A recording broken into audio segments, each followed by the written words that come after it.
Alors qu'il faisait partie des humoristes les plus populaires de France, Pierre Palmade a vu sa vie basculer le vendredi 10 février 2023, alors qu'il roulait au volant de sa Peugeot 3008 sur une route départementale de Seine-et-Marne.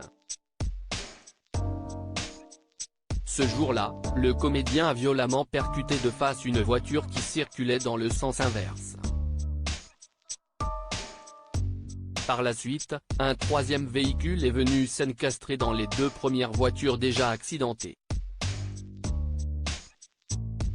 Les analyses toxicologiques de Pierre Palmade révéleront plus tard que l'acteur était sous l'emprise de la cocaïne lorsqu'il a provoqué cet accident. Alors que son pronostic vital était initialement engagé, la famille de l'humoriste a annoncé dès le lendemain de l'accident que ses jours n'étaient plus en danger. En revanche, la collision dont il fut à l'origine a eu de terribles conséquences sur les passagers de la voiture qui l'a heurté.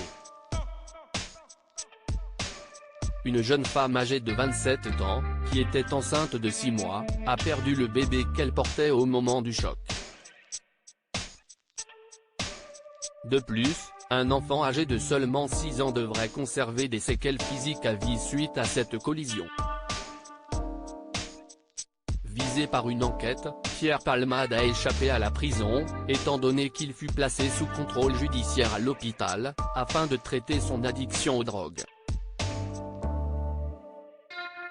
Pierre Palmade, un contrôle judiciaire plus souple pour l'humoriste récemment, le comédien a été transféré vers le centre hospitalier universitaire, CHU, Pellegrin de Bordeaux.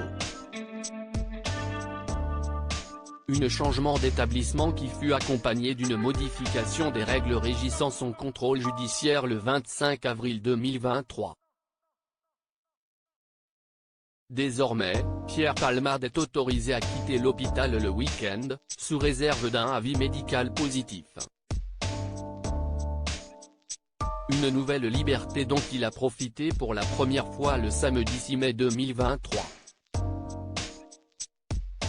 Ce jour-là, BFM TV a dévoilé une photo de l'acteur en train de quitter le centre hospitalier universitaire, CHU, Pellegrin.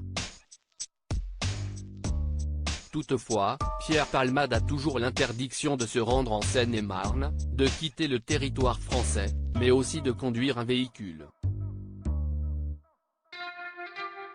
À propos de l'auteur Clément Macchietto, passionné de sport, et plus particulièrement de football, de basketball et de catch, merci Canal+, Koh-Lanta est pour moi le programme incontournable de la télévision française. Par le passé, j'étais également un téléspectateur assidu de la Star Academy sur TF1, mais aussi de la trilogie du samedi sur M6. Aujourd'hui le monde des médias n'a plus aucun secret pour moi. Ou presque.